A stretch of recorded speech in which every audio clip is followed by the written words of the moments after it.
சிறுவர் கதைகள் அதிசய மோதிரம். முன்னொரு காலத்தில் கிராமம் ஒன்றில் ஒரு விவசாயி வாழ்ந்து வந்தான்.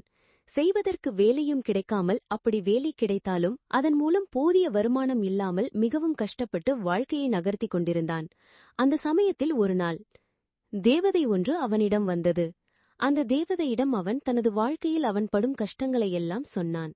தனக்கு ஒரு விடிவு காலம் வருமாறு வழிவகை செய்ய வேண்டும் என்றும் தேவதையிடம் வேண்டிக் கொண்டான். நான் சொல்கிறபடி செய், நேராக இதோ எதிரே தெரியும் காட்டுக்குள் செல். அங்கு பல வகையான மரங்கள் உள்ளன. அவற்றில் எல்லா மரங்களையும் விட ஒரு மரம் உயரமாக வளர்ந்து நிற்கும். அந்த மரத்தின் பெயர் பைன் மரம். அதை அப்படியே வெட்டிப்போடு. அப்புறம் அதிர்ஷ்டம் உன்னை தேடி வரும், உன் கஷ்டங்கள் எல்லாம் தீரும் என்று அந்த தேவதை ஏழை விவசாயிக்கு வழிகாட்டியது. அடுத்த நாளே அந்த ஏழை விவசாயி கையில் கோடாரியை எடுத்துக்கொண்டு காட்டை சென்றடைந்தான். காட்டுக்குள் இருந்த பைன் மரத்தை கண்டுபிடிக்க 2 நாட்கள் அங்குமிங்கும் தேடி அலைந்தான். இறுதியில் ஓங்கி உயர்ந்து நின்று கொண்டிருந்த பைன் மரத்தைக் கண்டு மகிழ்ச்சி அடைந்தான். பிறகு தனது கையில் இருந்த கோடாரியால் பைன் மரத்தின் அடிப்பாகத்தை ஓங்கி வெட்டினான். அது தரையின் மீது விழும்பொழுது அதன் முனைப்பகுதியில் இருந்து ஒரு பறவை கூடும் விழுந்தது. அக்கூட்டில் 2 முட்டைகள் இருந்தன. விழுந்த வேகத்தில் அந்த முட்டைகள் உருண்டோடி உடைந்தன. ஒரு முட்டையிலிருந்து ஒரு கழுகு குஞ்சு வெளிப்பட்டது. இன்னொரு முட்டையிலிருந்து ஒரு மோதிரம் வெளிவந்து உருண்டோடியது. கழுகு குஞ்சு பெரிதாக வளர்ந்து கொண்டே போனது. அந்த விவசாயியின் பாதியளவுக்கு பெருத்துவிட்டது. இந்த காட்சியைக் கண்டு விவசாயிக்கு ஒரே ஆச்சரியம். அவனால் தனது கண்களையே நம்ப முடியவில்லை. அந்த கழுகு தனது சிறகை அடித்து பறக்கும் முன் விவசாயியை பார்த்து கூறியது, எனது அடிமைத்தளத்திலிருந்து எனக்கு விடுதலை அளித்து விட்டீர்கள், உங்களுக்கு எனது நன்றி. அடுத்த முட்டையிலிருந்து வெளிவந்திருக்கும் மோதிரத்தை எடுத்துக் கொள்ளுங்கள். அது ஓர் ஆச்சரியமான அதிசய மோதிரமாகும். நீங்கள் எதை கேட்டாலும் அது கொடுக்கும். ஆனால் அதை ஒரே ஒரு தடவை பயன்படுத்திவிட்டால் அது சாதாரண மோதிரமாகிவிடும். இதுதான் அந்த மோதிரத்தின் அற்புத சக்தியாகும்.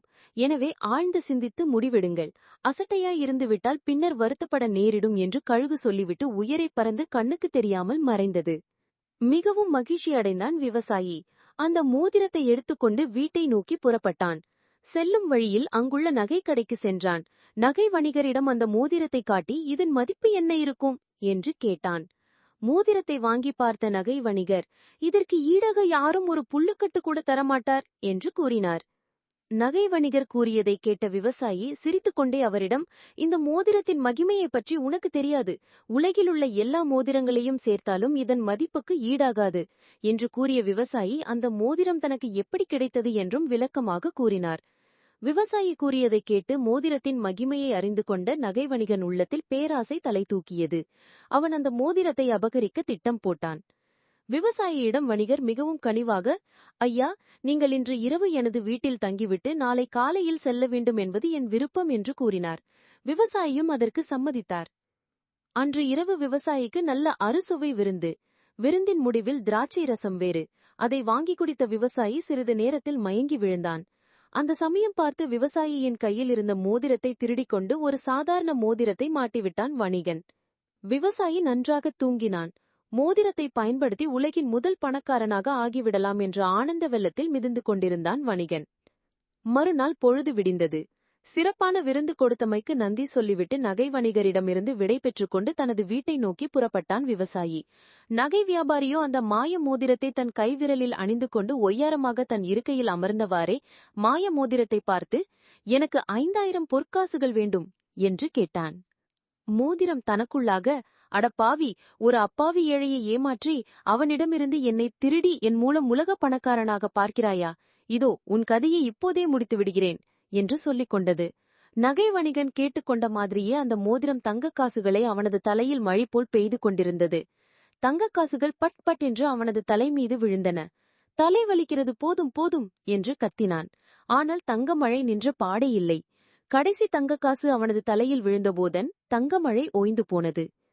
ஆனால் விழுந்து கிடந்த தங்கக் காசுகளை அந்த வணிகனால் எடுக்க முடியவில்லை. காரணம், தங்கமழை ஓய்வதற்கு முன்பே அவனது உடலை விட்டு அவனது உயிர் போய்விட்டது. தங்கமழை பெய்ததால் நகை வியாபாரி இறந்துவிட்டார் என்ற செய்தி காட்டுத்தீ போல் பரவியது. நகை வியாபாரியின் வீட்டை நோக்கி ஓடினர். நகை வியாபாரியின் மீது தங்கக் காசுகள் குவிந்து கிடந்தன.